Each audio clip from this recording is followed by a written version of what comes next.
For those of you who just walked in, and for those of you who are still here, and some of you have already heard this, there is no public hearing tonight about sewer and water. There never was a public hearing about sewer and water. Why you got a flyer that said something about sewer and water, I don't know. There's no plans, there's no planning.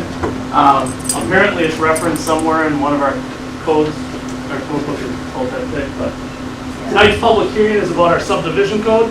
Our subdivision code is relative to farm fields and what happens if a developer comes in and buys and how it gets subdivided. There's also an agenda item about recodifying our code. We're renumbering largely. There are some modifications, but nothing having to do with sewer and water. Dividing up. Yeah, other than that, there is no public hearing tonight. Again, there never was. And sewer and water is not on the horizon. So, you don't have to.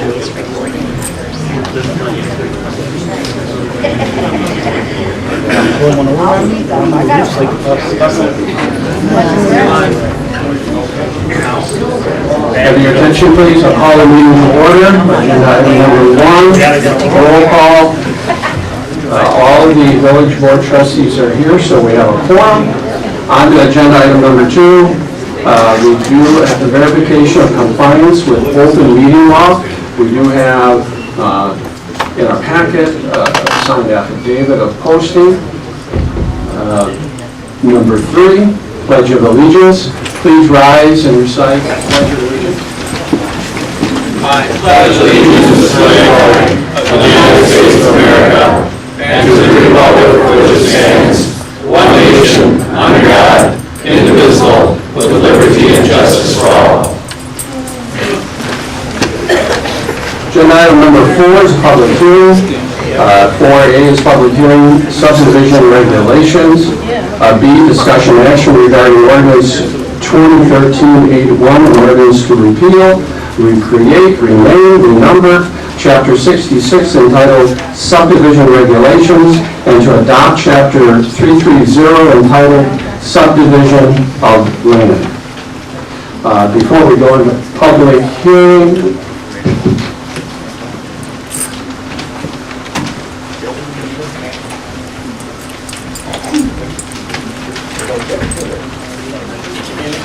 we have the policy question before us. Does the village board wish to approve the enclosed changes to Chapter 66 subdivision regulations? Josh, would you briefly summarize the purpose of the public hearing and what this item is about? Sure, thank you, Mr. President. This, as you recall, back in 2011, we decided that we were going to go through and recodify our ordinance book, updating a number of different things, including references to our own code, references to state and county codes, as well as address any changes that needed to be made to the chapters. Some of those things that we changed are in other sections of the code, but the subdivision code itself largely is just grammatical and reference driven. Attached to your packet, you saw a copy of all the changes that were made. As was approved by the Planning Commission, none of those changes are of any real substance.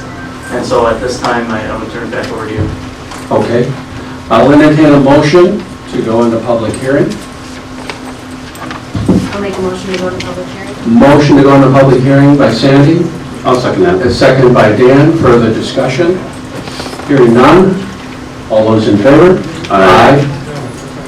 Motion carries. Therefore, we are in public hearing. Those that wish to speak in the audience, that wish to speak, may come forward to the microphone, give us your name and address, and speak to the issue that's before us on the agenda, which is the subdivision regulations. Remember, this does not have anything to do with sewer and water. That mailing that we all got from the concerned citizen or the group that represents the concerned citizen has nothing to do with tonight. As Josh had mentioned, there's no plans for water and sewer. And the administrator and I We'll stick around at the end of the meeting, try to answer any of the questions that you have. I certainly would encourage you to come to the comprehensive planning sessions that are coming up in the fall. And there too, please get involved in your community to talk about the comprehensive plan, which is the roadmap for development, which we are updating because by law every 10 years you need to do that. 2004, of course, is when the first comprehensive plan went into our books. So, anyone choose to come? The podium is right over here. And again, if you choose to speak to the subdivision regulations, please give us your name, your address, and Gil, there's a button up there to push. There you go. Good evening, my name is Gilbert Frank, 4156 Elmwood Road, Colgate, Village of Richfield. My agenda item on the public hearing on the ordinance for subdivision, I have a problem with the wording of section 33-63 in the plans, where it says sanitary sewers and plans showing the locations, grades, and sizes of elevations and materials of required facility. And D, water main plans and profiles showing locations, grades, and sizes of, and elevations of the materials required for the facility. And you need to have this in order before they will be able to, you will go forward and with the county.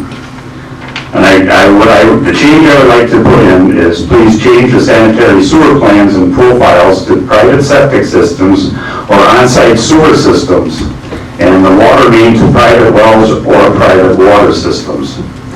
The reason for this is if any village board in the future wishes to bring a municipal sewer and water system to the village, this ordinance will have to be changed first and a public hearing will have to be done first. This will give the public a longer lead time to investigate the need for municipal sewer and water before it can be approved by the board in the public works ordinance that allows it.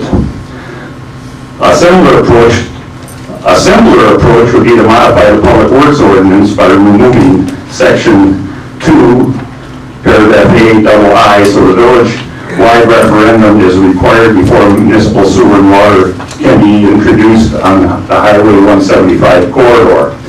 That way the people will decide whether municipal sewer and water is allowed anywhere in the village of Richfield. Thank you.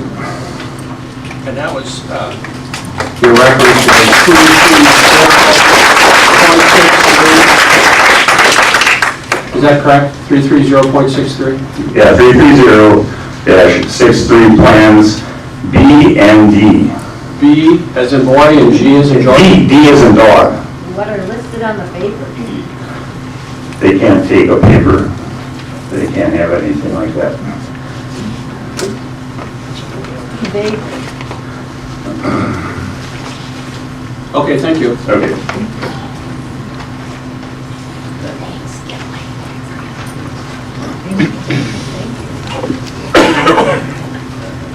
how I know? You're gonna do it.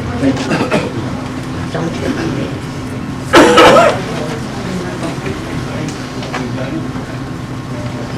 Next, go ahead. Thank you, President Jeffers. President Jeffers, ladies and gentlemen of the board, village staff, ladies and gentlemen in the audience. After receiving the postcard that probably caused most of you to be here tonight, I decided to do a little digging. Could you say your name and address for the record, please? I'm very sorry. Thank you, Jeff. My name is Michael Watson, and my address is 4900 South Lake Road, Colgate, Wisconsin, 53017. Thank you. Okay. So after receiving the postcard, I started doing a little digging. And I looked through the subdivision ordinance that this hearing is about tonight, and I discovered that there are 11 pages in that document that reference municipal or sewer or sanitary sewer. 7 of those are very concerning. The village board has repeatedly stated, and President Jeffers did again tonight, in campaign materials like postcards, forums, debates, and on the Village of Richfield's website and other communications that sewer and water will not be coming to Richfield. If that is correct, then there would be no reason to include municipal or sanitary sewer language in this ordinance. The Village Board, you, adopted Ordinance 2012-6-1 in July 2012 that enabled you, the Board, to solely decide on whether to bring municipal sewer and water into Richfield in and along the 175 corridor. I believe there's ample data available to demonstrate municipal sewer and water is not compatible with Richfield's country way of life, and that it would cause taxes to increase. My bigger concern for tonight, however, is if you allowed Richfield residents to vote and decide for themselves through a referendum, or if you obtained in advance through a referendum approval from the Richfield residents to give you sole power and authority to make that decision, I'd have no issue with that ordinance. But you did neither. Instead, you deliberately took away the right of Richfield citizens to vote and decide for themselves in that ordinance. 30 seconds. I ask that you either obtain authority to do this through a voter referendum, or that you remove or revise this ordinance to empower the voters of Richfield to decide whether or not to bring municipal sewer and water anywhere in Richfield through a referendum. Thank you.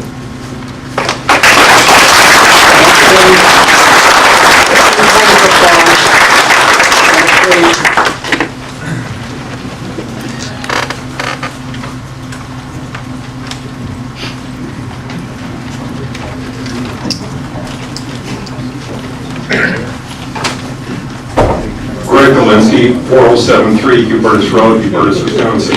I'd like to comment on the process of the recodification of the subdivision rules. One of the key guiding points that I've learned from attending meetings for 20 years in my time on the board is specificity is very important. There's areas where I don't see enough specificity, enough details in the current code that's being proposed. Our village attorney would second that if he'd be here. There are mentions in 330-21 about plat and land subdivision within extraterritorial jurisdiction, 330-12 land suitability, 330-53 water supply facilities, and 330-51 private sewage disposal systems, which are very important. There's a lot of minutia also in it, but I don't see any distinction regarding subdivisions east of 175. Those are the only ones that you have proposed potentially giving sewer to, if you deem so. Is there a possibility in the code or rewriting a separate chapter of the code that would just cover subdivisions east of 175? I think from a redundancy standpoint, I know in other portions of the code you stated that sewer can only go there. But I think as a redundancy, it should be also stated in this recodification for subdivisions. So that's my main point. I'd also request that if the sewers do come to those subdivisions, that the public does have the right at a referendum to vote on. Thank you. Next, please. Anybody else?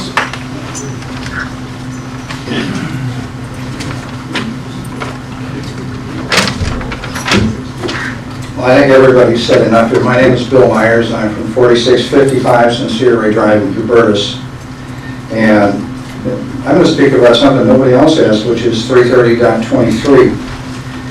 It says all the preliminary plats are supposed to show the following: location of existing and proposed sewer. Because on the state, the nearest such sewers must be feasibly extended. As everybody stated, there's no sewer on the horizon. This language is superfluous. If at some point in the future that does change, then obviously you'd want to address this in the code as well as some other changes. So I'm going to make it simple. I'm going to ask you to vote no on this change tonight, send it back and get it done right. Thank you.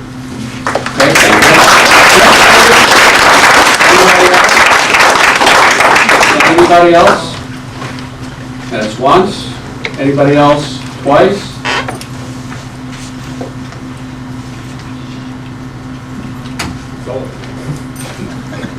Last chance. You sure? Okay. I'll entertain a motion to close public hearing. I'll make a motion to close the public hearing. By Sandy, seconded by Bill. Or no, that wasn't Bill, that was Robert. Further discussion? All those in favor? Aye. Opposed?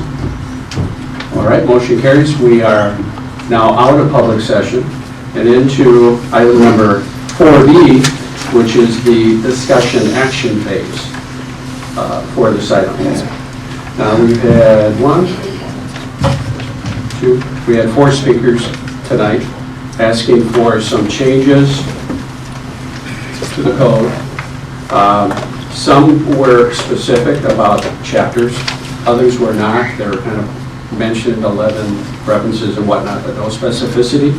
But we can take a look at this and review the code if that's the wish of the board. We could lay it over and look at these specific references here to see how, if some of that wording really means septic, but they use poor word choice and use sanitary sewer. I'm not sure without getting into the nitty-gritty detail, but if it's a question of improving the language so it's crystal clear what the intent is, I think that's a good idea. I would agree with you, Mr. President. These codes, ordinances come boilerplate. And this one has been out probably, we're guessing, since 1986. And as has been stated, there is, as far as we know, there's been no discussion, there's been no planning, there's nobody asking for sewer and water. And so to remove this language is certainly probably a good choice. And then it makes it clear. Right. So I think the process is we approved the recodification. The company went through that, that's doing the recodification process. It goes to our plan commission and they make their recommendations, and they recommended that it come to the village board for approval. And you guys have spoken, and yeah, even though it's boilerplate and there's no plans for sewers, I have no problem with removing that language. Comment? Yes, I would agree with Mr. Collins. I think we should definitely take out any reference to sewer and water in a subdivision, because there is no plan. Nobody wants sewer and water in Richfield, and I certainly don't either, and I think we ought to lay it over and change it to make it clear. Further comment? I also agree that we should review all the wording. Yeah, I agree too. We all have sewer in our backyards, whether it's municipal or it's not municipal, it's private. So I don't know if the word sewer is generic in this, or, Right. So let's Use the word public instead of private. yeah, let's clean up the language so it's crystal clear, so somebody doesn't get the impression that it's municipal something. sewer. Josh? Mr. President, if I might, Sure. I just want to clarify something. I pulled the existing code, but what you're considering tonight would be a revision to what is existing, right? That's So correct. what we talked about was that this was going to be renumbering and referencing and things like that. I'm looking at the code as it was adopted. I believe this was in 1984. The language for the section, one of the sections that was referenced, and I can read it right out of the book, chapter 66. For those of you who are going to go back home and read this, chapter 66, .08, sub D, sub 2, again, adopted in 1984. Sanitary sewer plants and profiles showing locations, grades, sites, elevations, and materials of required facilities. Sub 4 is water main plans and profiles showing location, size, elevation, and materials of required facilities. Just so you know, 330-63, which is referenced, I believe, in the handout that you all received, the verbiage is identical. So for those of you who are here thinking that there was something happening under the table, which was certainly insinuated in a flyer, these things that are being requested to be changed, while certainly sounds like a great idea, they've been here for as long as I've been alive, so it's not that something shady was going on. This is just things that had been there, and you're right, should be changed. So just so we're clear. That's right. It bears repeating again that the comprehensive plan, which will emphasize areas that haven't been developed the east of 175, come under discussion in the fall. So I encourage all of you to attend. There'll be a lot of public citizen input.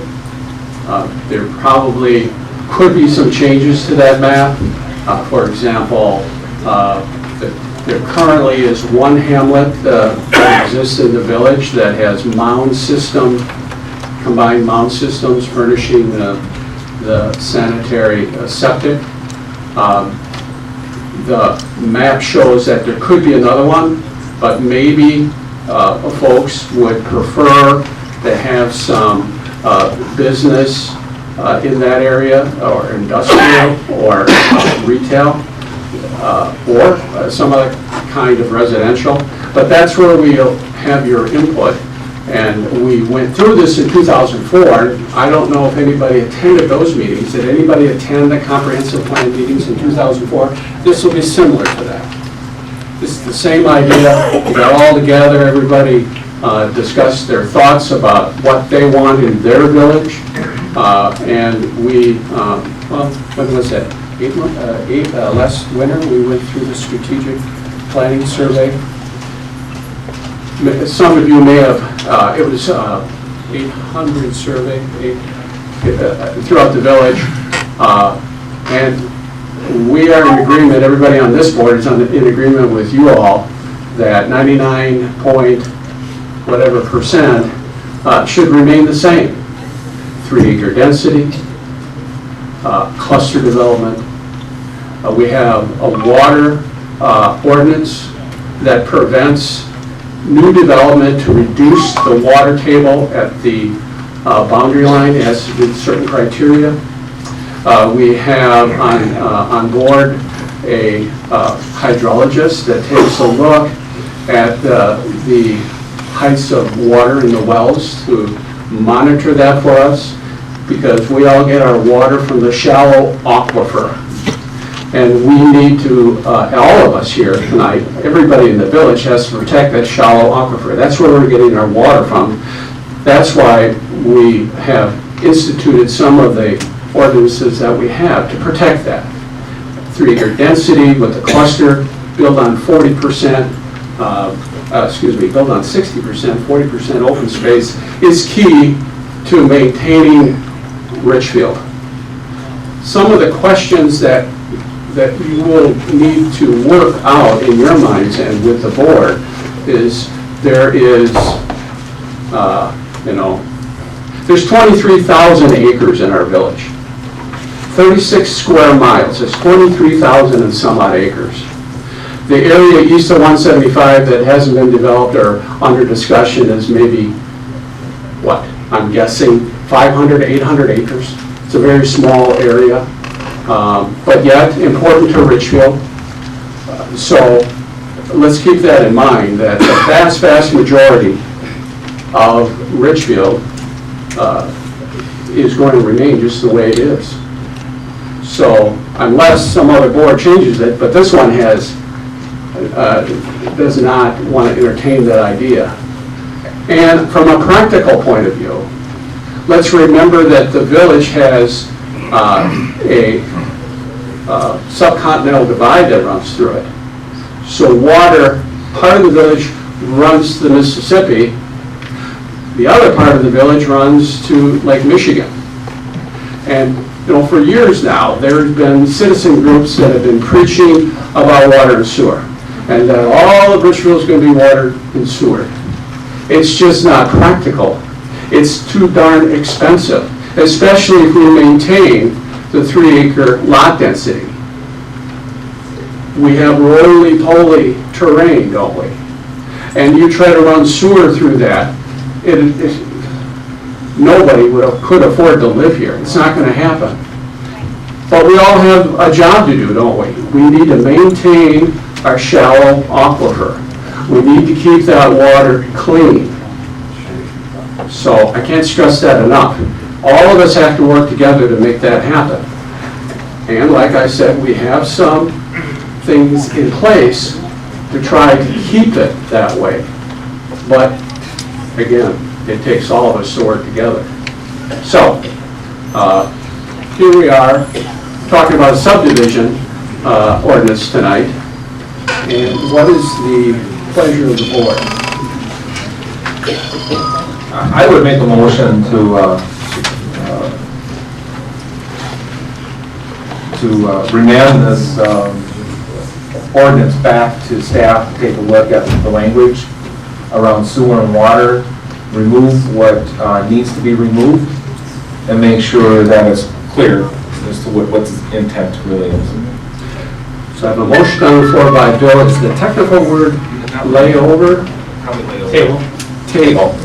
And you need to the September meeting, September 19th at 7:30. So we have a motion to table the ordinance 2013-0801 to the September meeting with the idea of reviewing the language to make it clear on the reference points that we received tonight and any other ones that we may have missed with regard to the term sewer.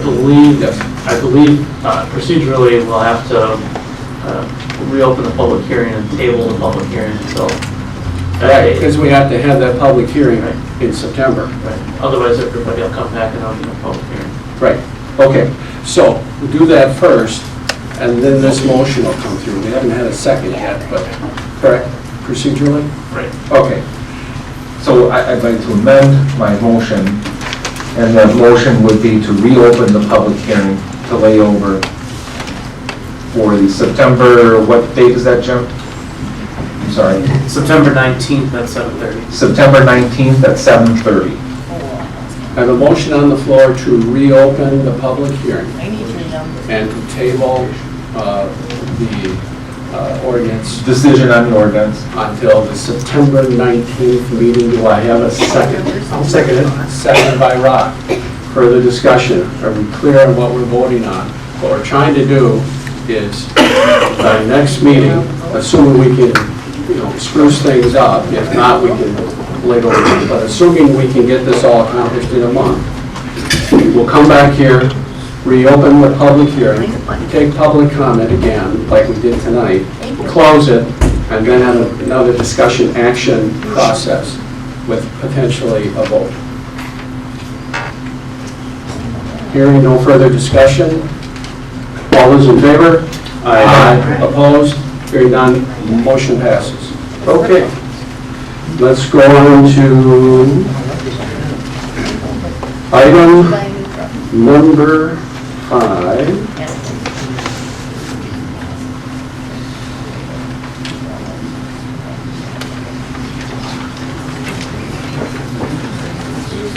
Item number 5.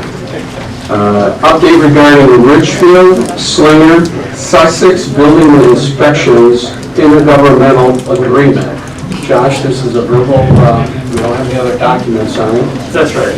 I just wanted to give you an update on the latest with the intergovernmental agreement with the two other communities, Sussex and Slinger.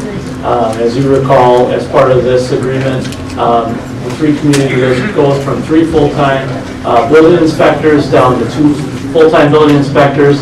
It saves all the communities a lot of money, and it saves the village of Richfield, $60,000 a year. We are in the process of doing the hiring, right at the very tail end. I was hoping to report to you today that we had an agreement in place, but it looks like we're going to have to wait until at least at the earliest tomorrow.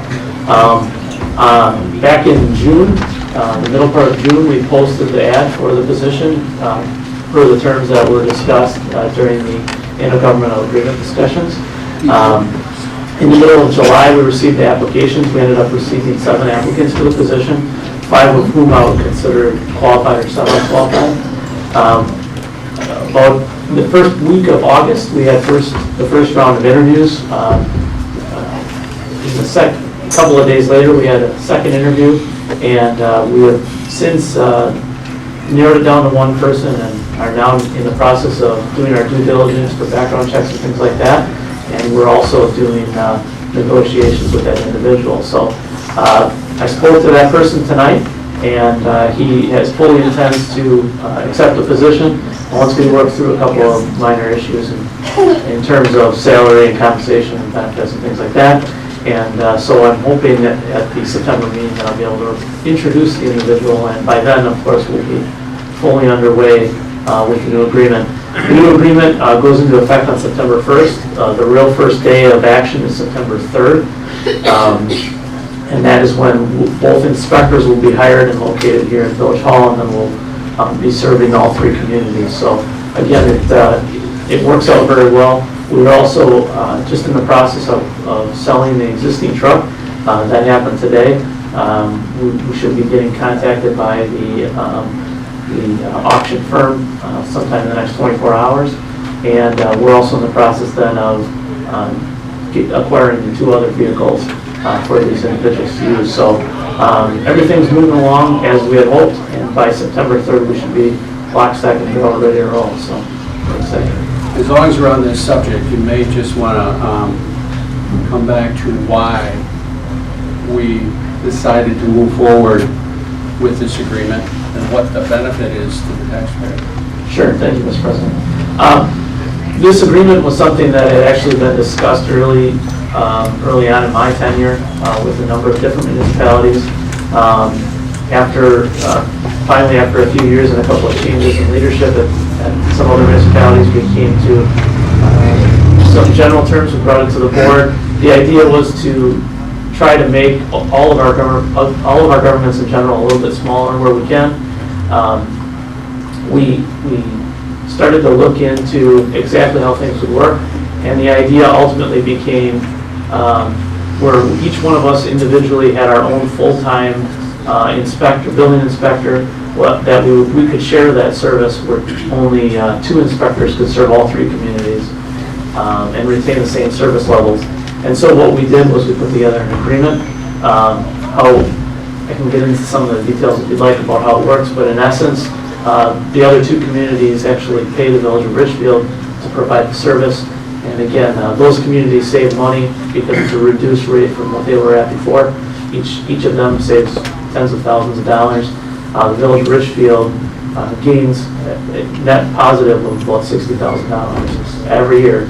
And we have an initial 3-year term, but from there it's amenable to the board as to whether or not that continues. I suppose whether the economy comes around or things change or litigation might be, but it's a positive thing for sure. Thank you. Yeah. Let's move on to item number 7, consent agenda. The agenda is comprised of the vouchers for payment, treasurer's report, plan commission report, meeting minutes of the village board of July 18th, new operator licenses, and an undisclosed premise permit for Traillands Pizzeria. Now, I think within 7E, you had a comment regarding some special handling of an operator license. Procedurally, should we leave E out? All right. We'll get into the new operator licenses, but I would entertain a motion from the board to approve the consent agenda, but leave out 7E, new operator licenses. I'll make a motion to approve the consent agenda with the exception of item number E, new operator license. I have a motion on the floor by Ron to approve the consent agenda. Do I have a second? I'll second. Second by Sandy. Further discussion? Hearing none. All those in favor? Aye. Opposed? Motion carries. Now back to 7E, new operator licenses. There is, let me get to that quick.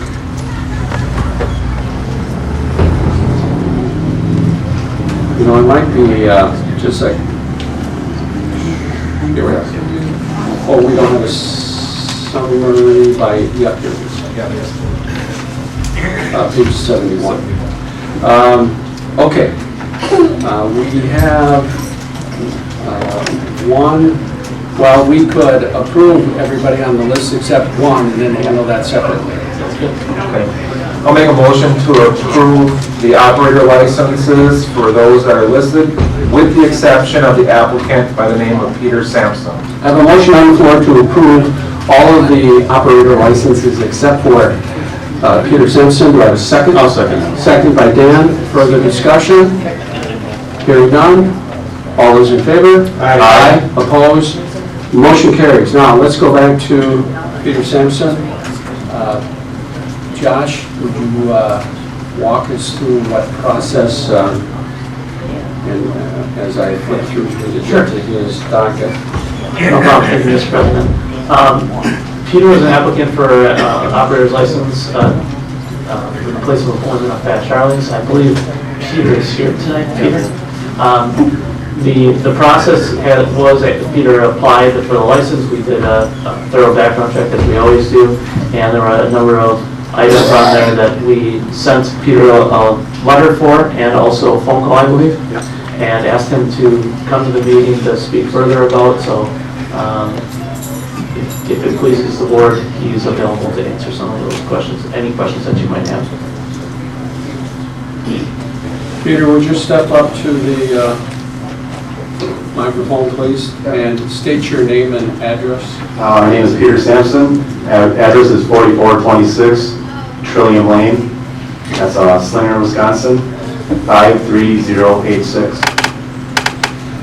Peter, you have applied for operator's license, Yes. and you've applied to work for Fat Charlie's. Yes, sir. And the reason why you're before the board is because you've had some difficulty Yes, issues on the younger kids. in the past. And that has given some of the board pause. You, back in '03, DUI, '04, disorderly conduct, problems with the Mayville Police in '04, '06, disorderly conduct, '09, DWI,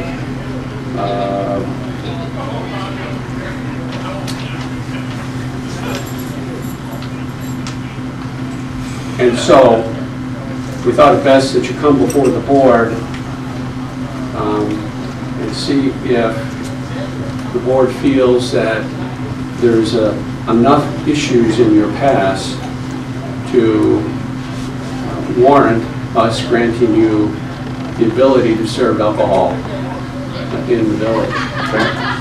So at this point, Josh, you have further comment, questions by the board? I guess in general, what's changed since 2009 for you? In the last 4 years, I've changed a lot. I'm actually back at school at MPTC in West Bend. I got a year in, and I started about a week from now again. Did pretty good my first year too. So that's changed a lot. And what are you studying at? Business management. Basically, something simple, just get something in, just get like done. But it's fun. It took me like 10 years to go back, but after the last WI, I was pretty upset with myself, and it was time for a change. And what else are you doing right now for work? Or Also working at a bar in West Bend called Our Place, and I have a valid license out West Bend. serving alcohol is a major responsibility, and part of what I looked at is the record.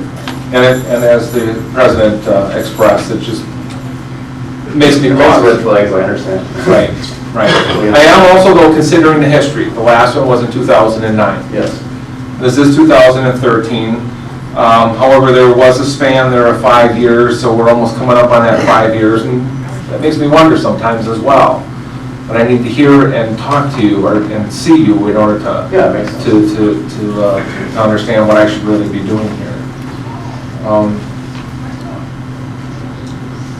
You know, and I'm sorry for the interruption, but I also wanted to mention that you dabbled with drugs and alcohol. Yes, but also, Do you feel that you are able to be around the bar scene and be able to? yes, I do for the last 4 years. I bartended, I worked at Catamaran Bowl in Slinger for 9 years, and I was fine the last 4 years working there, so, Without incident? without incident, yes. The United States is full of second chances. I firmly believe that. I've done it before with a previous candidate or two. But again, I need to see and talk to the person in order for me to judge. And I like what I'm hearing so far. I appreciate that. Thank you. I think you're taking some very positive steps, and that's a great thing. Right. You did fill out the application accurately? Honestly, So, and honestly? that goes a long way. So you're upfront with some of the Yeah, I guess I made a mistake. past that you had. I made a lot of mistakes when I was younger, but I can't do anything about it now as I've learned from them, and keep going, and I said back in school, I've got to keep going and stay on the right track. And I do have a question. Can you explain to me, in May of '04, I'm just reading from the record here, you had to procure alcohol with the Mayville Yes. Police. Can you explain to me what that was? I had a small party at my house, and I didn't know one person was 19, and it got a little loud, and they came. There was like 6 of us there, 5 of us are 21, and one was 19. So it's providing alcohol to an underage person, basically? Yeah. But that was at your house? and That was not at my house, not at a bar. Okay. Thank you. Yeah, that was before I started bartending. No other incidences such as that? Okay. Further discussion? Josh? Mr. President, the only thing that I would have to say is that relative to an application process, state statute is relatively strict about what gets approved and what doesn't get approved. Trustee Voss mentioned the procurement violation. That's of the utmost concern, since this is directly related to that, and that should be largely what you consider tonight. Okay. Josh, question regarding that. Do they go back to a time limit on any of those violations? There's nothing Is that what we referenced should consider? specifically in statute. Okay. No. And typically, you asked the question perfectly, because typically it's specifically about tending bar. It may or may not be, there isn't firm case law on whether or not it's regard to home parties and things of that variety. You can understand our concern. We don't want underage I completely understand. being served in Richfield. I completely understand that.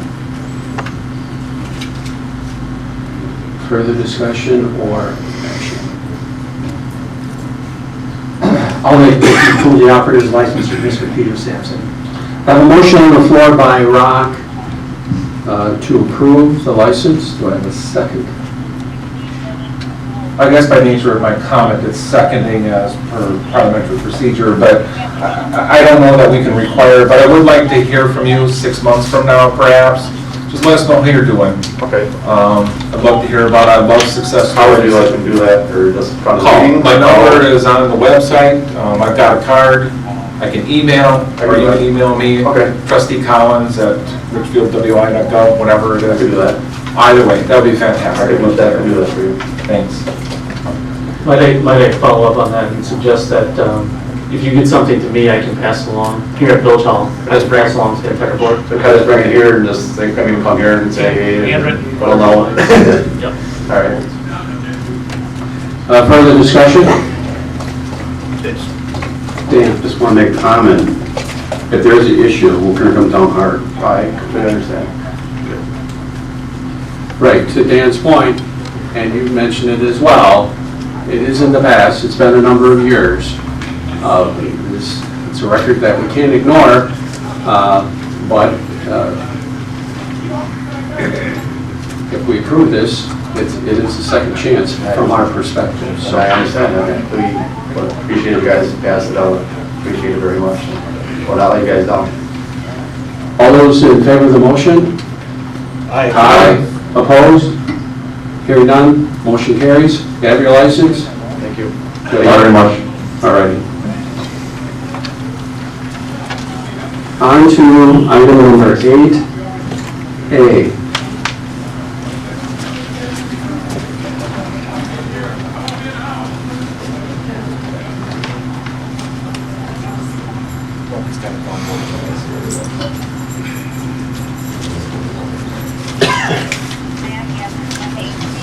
Everybody got it up? Yeah, we'll just, hang on just a second.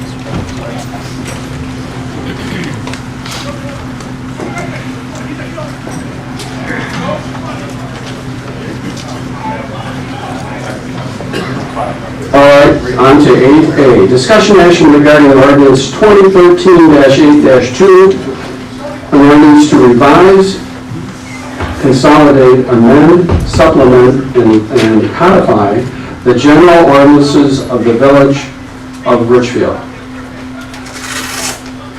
Josh, well, before you do, policy question here is, does the village board wish to approve the enclosed changes to the Village of Richfield Code of Ordinances? Josh, would you give us a brief summary? Sure, Mr. President, thank you. As I indicated before, in large part, the recodification process was related to references and numbering. However, there were a handful of things that were changed. Those are listed in the communication form. They are also, in your communication form, is one of the packets from months past where we went through and made decisions on policy decisions. The four things that I had listed were new violation wording and penalties relative to if somebody were to break any one of the ordinances, what those penalties specifically would be. New ordinance for fees of professional services and chargebacks, but what that is in regards to specifically is if there's any kind of, typically what this is referring to is if there's a development and a developer is having plan review for grading and erosion and things like that. If our engineer does that work reviewing it, we charge that back so that the taxpayers aren't paying for that. We also updated fees for animals, and then snow emergency was specifically defined relative to parking restrictions. So those are some of the policy issues that we addressed. Again, there wasn't a lot of detail there. This was mostly references and renumbering. Process we typically go through once every 10 to 15 years. We chose to wait 30.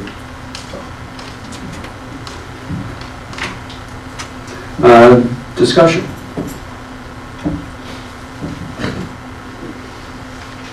Or action.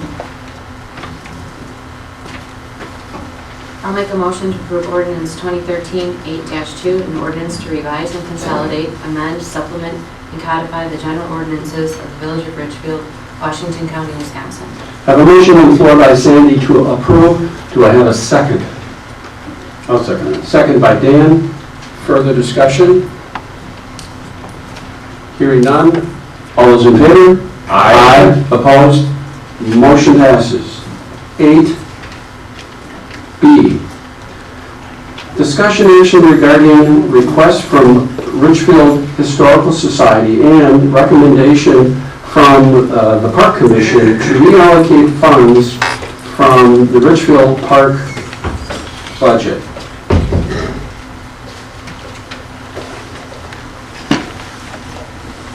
The policy question is, should the village board accept the Park Commission's recommendation regarding Richfield Historical Society's request to reallocate funds for the construction of a gravel road in the nature park for the upcoming threshery? Is really what it's all about. Josh, do you want to give a brief, I mean, there's really Not a ton. brief comment? There's not a ton, but last night the Park Commission had their monthly meeting. Yeah. Actually, they had a special meeting. They meet every other month. They had a special meeting last night to talk about just this issue. As you can see from your packet, what we're talking about, if you're familiar with the nature park / historical park, as you drive in from Highway 164 and come up to the shelter, the new shelter that's built in the gravel parking lot, if you face the north and look all the way to the northeast corner of the open field, there's a road there that heads down to the east, and it goes down towards the pond.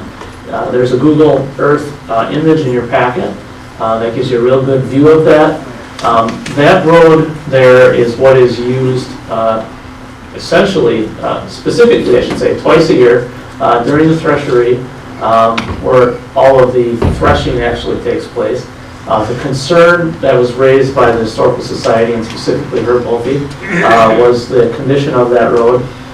It's a grass/dirt road, and of course it erodes a great deal when it rains and things like that. And so the concern is relative to safety if there were a rain event during the threshery. So Herb came a couple of months back and proposed doing some improvements, essentially turning the road into a gravel road rather than a grass or mud or dirt road. And so the Park Commission last night approved the reallocation, $4,999 per board approval. This went through the process of Park Commission and then board for two reasons. One, it's financially related, and two, it's historical park related, not directly Park Commission related. In addition, to add to the somewhat complexity of the issue, this road is actually in the nature park, not in the historical park. But it is used, as I indicated, for park historical purposes. As you can see from what I have recommended both to the village board for a motion and as well to the Park Commission for a motion, I suggest that we contact the DNR and make sure that it's warranted that we redo the road if you so choose to approve that. The DNR, as a matter of fact, the gentleman from the DNR called me today, concerned about the very matter. He and I walked through the maps, photos that you have here, as well as Google Earth Live together. And after a thorough discussion, he informed me that it would not be an issue. This, surprisingly, was the same individual DNR representative that assisted former Administrator Cotter through the process when we acquired the grant that got us the land. And so he's very intimately familiar with the property and indicated that it wouldn't be any issue with the grant that we have received. So I do have a number of conditions of approval. I did ask him to give us his recommendation there in writing, and he indicated that upon approval by the board, you'd be happy to do that. So if it pleases the board to do so, know that the DNR fully understands the issue and is willing to give us some kind of documentation in that regard. Other than that, the other thing that I would like to mention, we do have, as village staff, do have a couple of concerns. First of all, the existing design that is proposed, that both Park Supervisor Gauthier and myself are concerned with exactly how it's designed. There are no specific plans, nor do we want to spend money to do specific plans, but we want to be sure that we don't cut into the hill too much where we have a ledge and we'll create different types of issues. We also don't want to create more maintenance than we have to, and so Mr. Wolfe has been accommodating and said that he would work with us before we move forward. Having said that, the threshery is about a month away, so pitter patter if you choose to decide that we do this. The last thing is, and I talked to the DNR representative about this as well, this is something that I personally brought up. I haven't gotten Park Supervisor Gauthier's opinion on this, but I'm concerned about having access, creating a little bit easier access for anyone and everyone who chooses to use that portion of the park. It's set way back in the edge of the park, and we've typically only allowed walking traffic, and my concern is that that would promote vehicle traffic. And so what I'm suggesting is that I work with Mr. Wolfe and the Park Commission to find some funds to put a fence up, or a gate up rather, at that road, rather than allowing vehicles to go through there at any point in time. So those are some of the things that staff is recommending, and with that I'd be happy to answer any questions. Discussion. Our motion. No, I think it's a good idea. That should be a safe road for those guys to go up and down. So- True, and there'll be a gate, and it'll be essentially used once a year. We're not going to open that area to I should mention, I think Mr. Murphy's here somewhere, if you needed to ask him. Is he here? Oh, there you are. Hi, Herb. Any questions? Wish me to go to the podium? Please.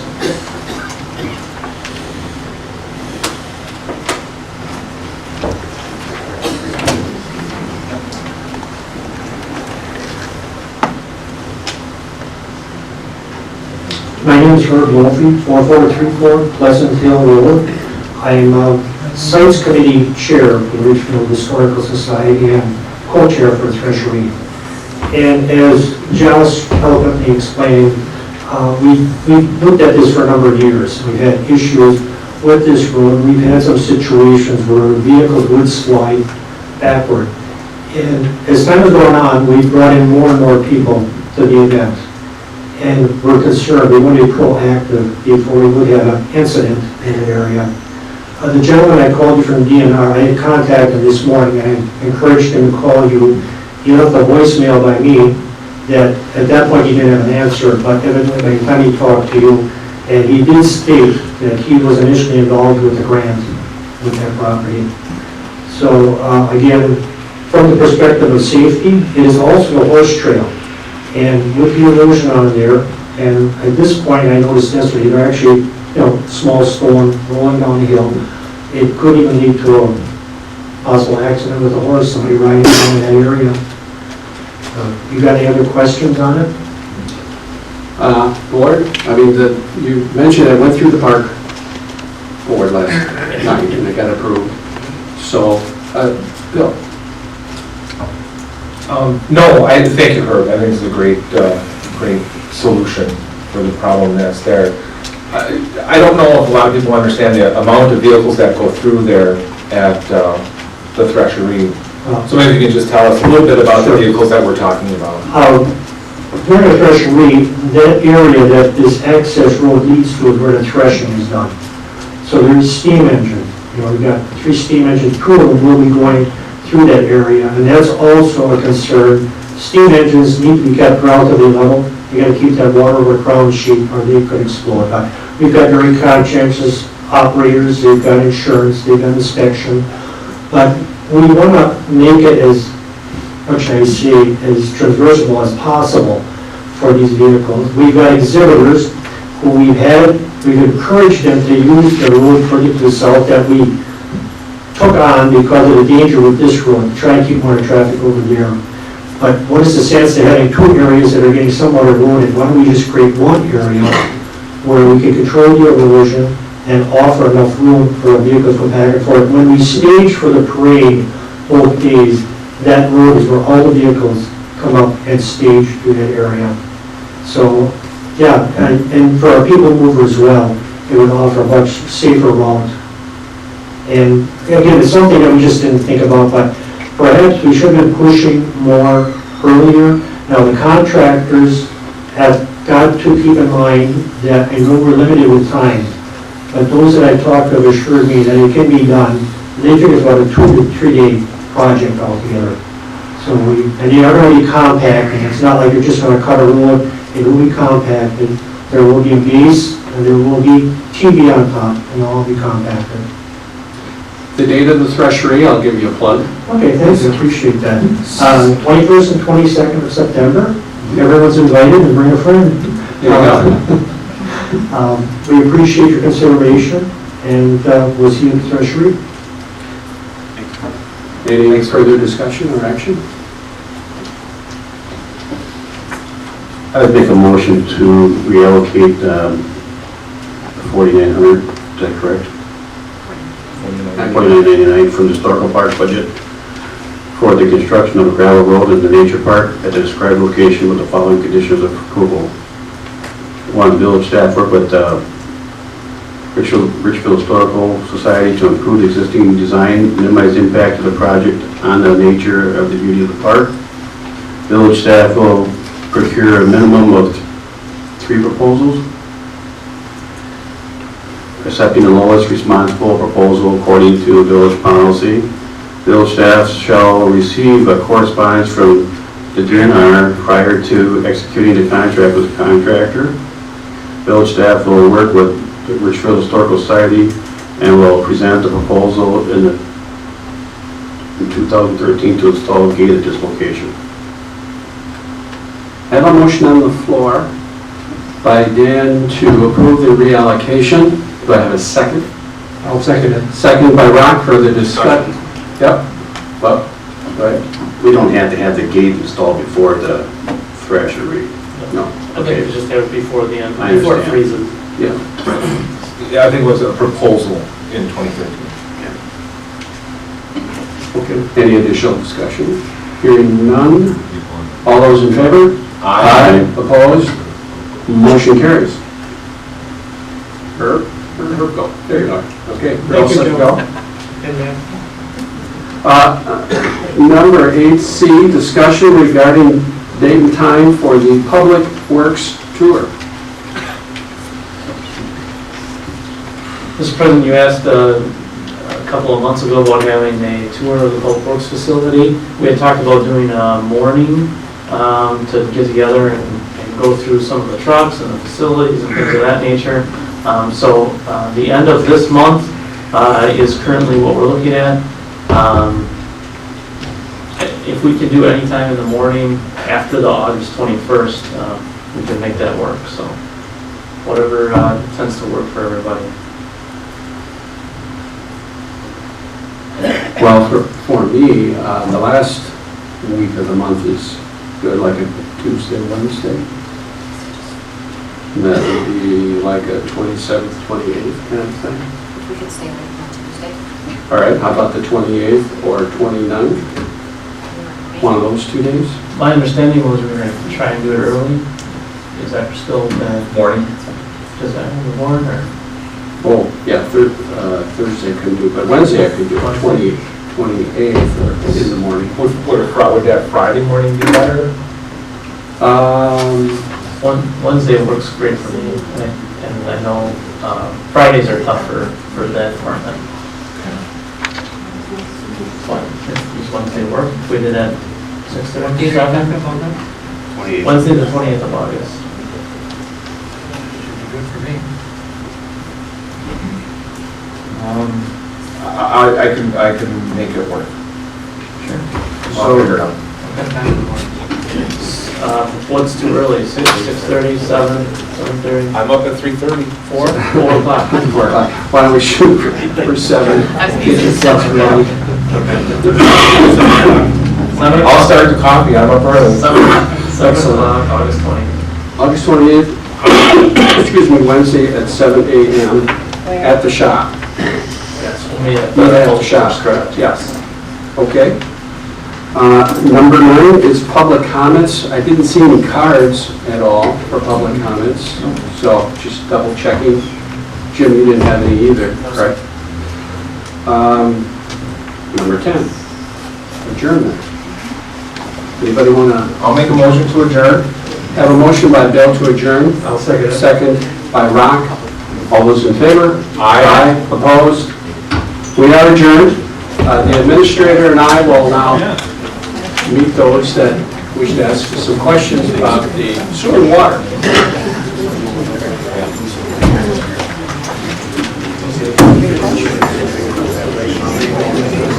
Yes.